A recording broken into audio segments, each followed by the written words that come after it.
গত ২৯ December star play জানিয়েছিল চট্টগ্রাম রয়্যালসের একজন রেড ফ্ল্যাগ থাকার কথা। সেখানে স্টার প্লে ৮ জনের একটা তালিকা দেখিয়েছিল।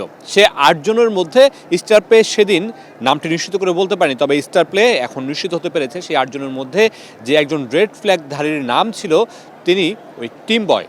একজন মাত্র টিম বয় চট্টগ্রাম রয়্যালস থেকে বাদ দেওয়া হয়েছে। সেই টিম বয়ের বিরুদ্ধে ম্যাচ পাতানোর অভিযোগ ছিল, বা যে আকসু আছে, অ্যান্টি করাপশন ইউনিট আছে, তাদের পক্ষ থেকে রেড ফ্ল্যাগ দেয়া ছিল। সেই টিম বয়ের গল্প আজকে আপনাদেরকে জানাবো। সেই টিম বয়ের দৌরাত্ম কতটুকু বিপিএলে সেটা আপনাদেরকে জানাবো। যেতে হবে একটু পিছনে, গত বছরের বিপিএলে ফিরতে হবে। গত বছরের পুরনো যে রাজশাহী দলটা আছে সেই দলটাতে ফিরতে হবে। একটা নাম আপনার নিশ্চয়ই মনে আছে, আমিন খান। সেই সাথে আরও একটা নাম আপনার মনে থাকার কথা বা শোনার কথা, সামিউর রহমান। এই দুইজন বিসিবি থেকে রেড ফ্ল্যাগধারী এবারের চট্টগ্রাম দলের সাথে তারা কানেক্টেড ছিলেন, বা এবারের অন্য যে দল ছিল তাদের সাথে কানেক্টেড ছিলেন। সেখান থেকে এই দুজনকে বিসিবি বাদ দেওয়া হয়েছে, বা চট্টগ্রাম দলকে বলা হয়েছে, মালিককে বলা হয়েছে এই দুজনকে বাদ দেওয়ার জন্য।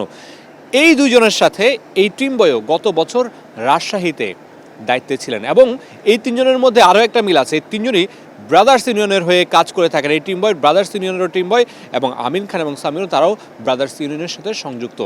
এই তিনজনের মধ্যে দুজনকে চট্টগ্রাম রয়্যালসকে আগেই বাদ দিতে বলেছিল বিসিবি।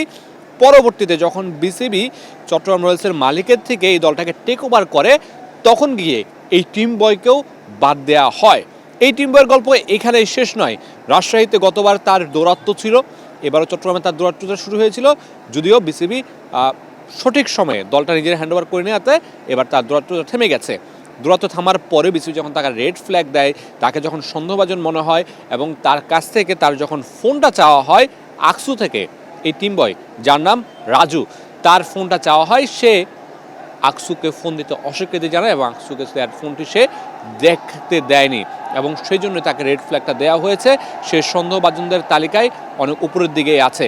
আপনি একটু যদি চিন্তা করুন, একজন টিম বয় তার দৌরাত্ম্য কতটুকু, বা তার সাহস কতটুকু, বা সে কোন জায়গা থেকে প্রিভিলেজড হয়, তাকে ফোন দিতে বলার পরও তার ফোনটা চাওয়া হলেও অ্যান্টি করাপশন ইউনিট থেকে, Bangladesh cricket board anti corruption unit থেকে চাওয়া হলেও সে ফোন দিতে অস্বীকৃতি জানায়।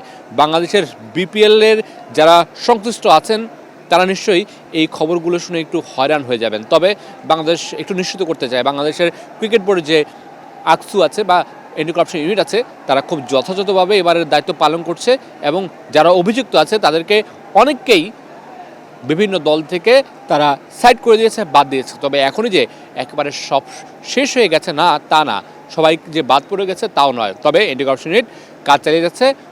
অন্যান্য দলের সাথে যদি কেউ সংশ্লিষ্ট থাকে তাদেরকেও দ্রুত আইনের আওতায় আনার। Mamunur Rashid, star news, Sylhet.